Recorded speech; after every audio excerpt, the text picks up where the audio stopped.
So we got a lot of new subs here to the channel, and I just want to welcome everybody. If this is your first time watching, also please hit the subscribe and ding the bell for notifications whenever I upload content. So welcome all the new subscribers to the channel, and I want to start off this video with just carrier news.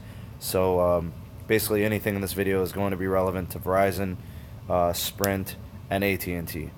Not much going on with T-Mobile at this time, but let me go ahead and start with Sprint because there is quite a bit. So pretty much Magic Boxes has been the focus of Sprint's network upgrades. Not truly a network upgrade, just kind of dealing with current coverage issues, trying to help people in businesses and homes that maybe don't have a good signal and don't really have good speeds. So it's been pretty much a home run. I know there were some issues with the Magic Boxes initially in terms of demand and other things. So now they've been getting those rolled out and people are thrilled with them, very happy. So it's good to see that. As of right now, I believe that a third of the Magic Boxes that have been sent out are for business, and the rest just for home consumers. So that's been their big push as of 2017. Feedback has been really good. Customers are happy. The goal is to send out about 100,000 Magic Boxes, and I think as of right now, 80,000 have received them. So they've got 20,000 to go, which is pretty good. Remember, from a hardware side, you don't need to connect it to a router. You don't need a modem. Pretty much just have to plug it into a power source, put it by a window, and it's providing improvement to the network. So people are very happy with this. Moving on to some 5G news from Sprint. They're targeting an early 2019 deployment. It looks like analysts are pretty much saying that it's not going to hit that target, but they would also expect, or I guess be happy with a mid-2019 rollout. I'm not really sure if that's legitimate, but probably just like all the other carriers, it'll be like a small, trickling effect rollout where it's certain markets will receive the available network upgrades and hardware. So we'll just have to see how exactly it works. Sprint's goal is to deploy 50,000 or more small cells to kind of help with the initial 5G rollout. And this is all news according to the CEO. And there are, a lot of people that are optimistic about this, citing the large amounts of spectrum that they hold, not needing future auctions such as the other carriers. The 2.5 gigahertz, band is probably the best way to go for this. So there's a lot of optimism, and the CEO wanted to make sure that that was apparent. Now, from the business side, Sprint saw a slight decline in 2017, and some of this is a little bit of speculation because Sprint hasn't even put out its quarter 3 numbers yet, let alone its quarter 4.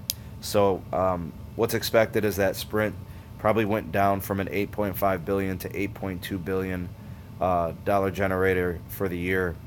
So that does bring it down from previous years. There was a $480 million operating loss in terms of the quarterly expectation.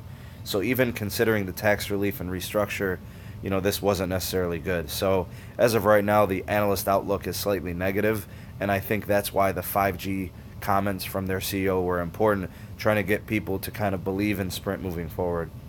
So we don't have quarter 3 numbers, we don't have quarter 4 numbers. Some of this is just estimation, but they're usually pretty spot on. So to summarize, Sprint is basically going to have to be forced to increase prices in 2018. They really have no choice. They're going to have to kick up 5G investment. They need network expansions and upgrades.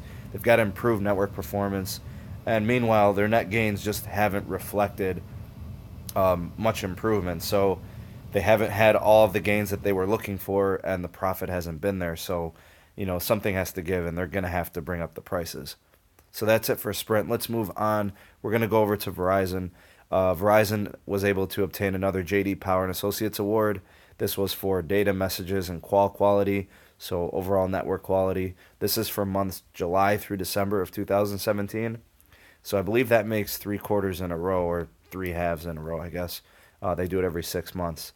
So Verizon is now claiming the J.D. Power Award, Root Metrics Award for overall performance. They're just kind of claiming that they're stacking up all these awards from third-party companies and researchers. Now, in terms of the J.D. Power Award that they just won, remember this is for data, messages, and call quality, which they're judging as overall network quality. And they did win for all of J.D. Power's 6 regions, so they break them down into segments of the U.S. So take it, as you may. I'm not saying that Verizon's the best. I'm just reporting the news. A lot of people get on me about that, and they think I'm some kind of Verizon fanboy. I just report what kind of goes on. So moving on to a little bit of AT&T news, and this will kind of wrap things up. So AT&T gave out their quarterly four report. So 2.7 million device adds in the U.S., and that includes prepaid, postpaid, and tablet editions. In Mexico, they added 1.3 million devices. They had a best ever churn rate of 0.89% on the postpaid side. For those of you that aren't really sure what the churn rate is, that is basically customer retention from the postpaid side. So keeping customers and them not going anywhere. So, maybe it's, the effect of, having some promotions or just people being very happy with AT&T's performance. They're kind of sticking around. Now, the total numbers and operating revenue for AT&T did drop down a bit from previous year. So they went from 164 billion to 160 billion. But it's nothing to sneeze at, and I'm sure AT&T shareholders are very happy. Now to break down some of the numbers, AT&T added 95,000 customers to the broadband side, and then 161,000 to the videos or the Uverse side. 1.2 million on DirecTV Now currently, so that is an addition of 400,000. That's a great number for them. So that was kind of one of their goals for 2017 was to add on the DirecTV Now with the video apps, TV and things like that.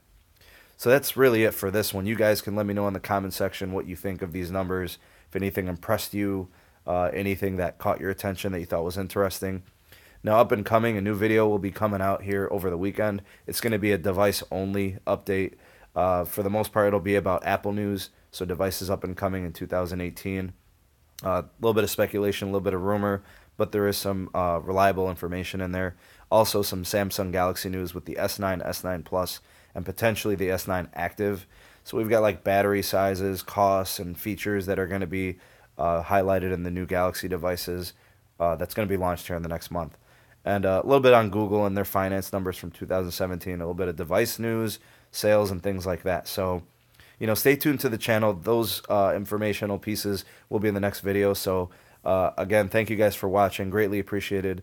And stick around the channel, and we got some good videos coming up. Thank you for watching. I'll see you guys in the next one. Peace.